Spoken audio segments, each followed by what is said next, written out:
Hey guys, welcome back! Today is a big day because we are going to be building our big ship that's going to be docked at Castletown, which is exciting and also kind of nerve-wracking.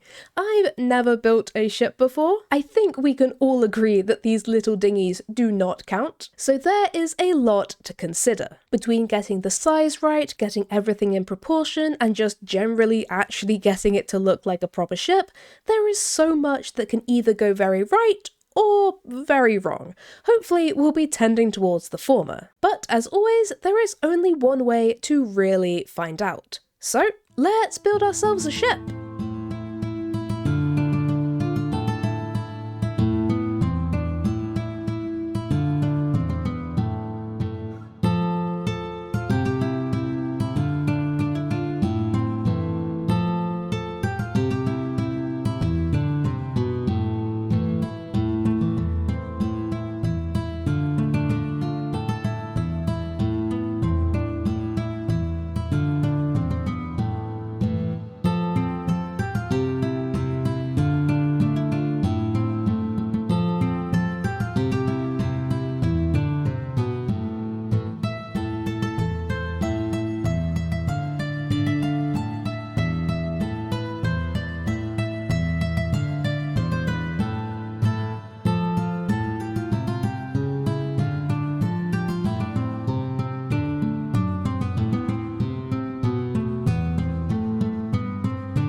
This might be my new favourite view in my world. I just love it so much. I mean, I was certainly right about it being a challenge, not just in the designing of it, but I also didn't exactly make it easy to build either. I mean, all these stripped logs, which are both a pain to get and directional to place, and needing stripped wood to cap them off so the tree rings don't show.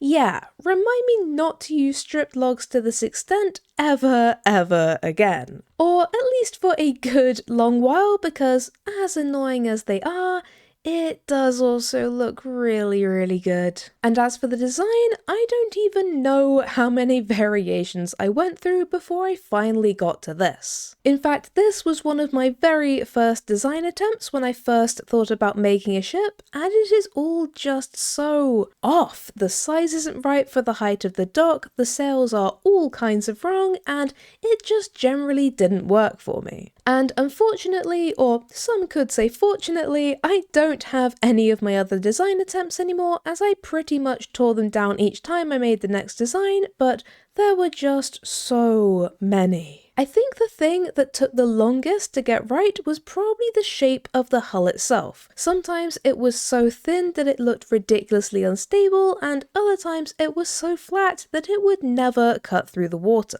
And even once I finally liked the shape of the hull and got the size of it right for the dock, I still struggled with the rest of the details. I mean, for the longest time when I thought I had my final design done, this ship had a totally flat deck, which worked, but the side profile of the ship was just a bit lackluster. So in the end, I decided to add this quarter deck, or possibly it's a poop deck. Nautical terms have never been my strong suit, but it definitely gives the ship a bit more shape. And it also gives us another little room under here, which I think will probably end up being like the captain's quarters or something like that. And that's not even mentioning the masts and the sails, which are now possibly my favourite bit of the ship, especially with the Castletown flag on top, which is flowing in the breeze, but man, were they tricky to get right. I think the main problem was I kept making the sails too flat, which meant they just didn't look like they had enough volume to be full sails when unfurled, which meant they always just looked a little off. I am also very, very happy with how the rigging turned out. Sure, the masts have ladders to climb up easily, but in a stormy sea, I think the rigging would definitely be a safer bet as it gives you more to cling onto. It did take a few tries to connect it where I wanted and make the slope of the rigging look good without being too thick or looking too disconnected, but especially from a distance, this has the exact effect I was hoping for. And man, despite all the difficulties involved, I do think this might be my favourite thing I have ever built. Just looking at this brings a huge smile to my face, and I am just so proud of this ship. Obviously, there's still a lot of work to do here. The deck needs decorating, and we need to fill the bottom 2 floors so it's not just an empty shell, but even just like this, I just love it. And while we could get right into decorating, I did promise that once the ship was in dock that we'd add the carts between the ship and the depot in town. So, since the ship is finally in, let's make ourselves some carts.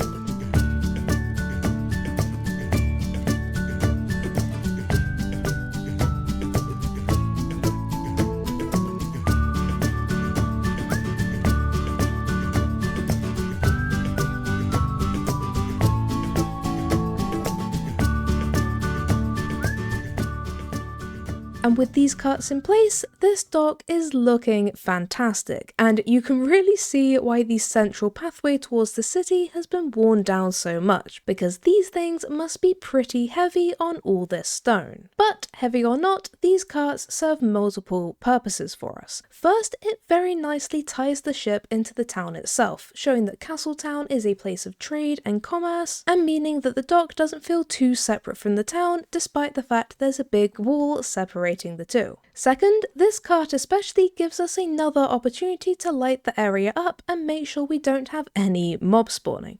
We've had a torch around here for ages because none of the lanterns quite reached this middle area, so this cart gives us a perfect way to plug that gap in our lighting. And third, the carts give the depot a lot more context. While I have always loved the depot, it did feel just a tad out of place. But when you can see the carts coming in full of goods and wares, it all just starts to make that bit more sense. Plus, we can see that the carts in the depot are likely in the process of being unloaded because most of them have a lot less barrels and chests than the incoming carts. I am potentially thinking of adding some armour stands showing people unloading these carts because I think it would look really good, but I am also just a little wary of using too many armour stands and making this place laggy. So I'll need to think if the effect will be good enough to justify the potential extra lag. But that's something we can worry about another time because I think I'm going to leave this episode here. And I really hope you guys liked this video as much as I enjoyed making it because I had an absolute blast.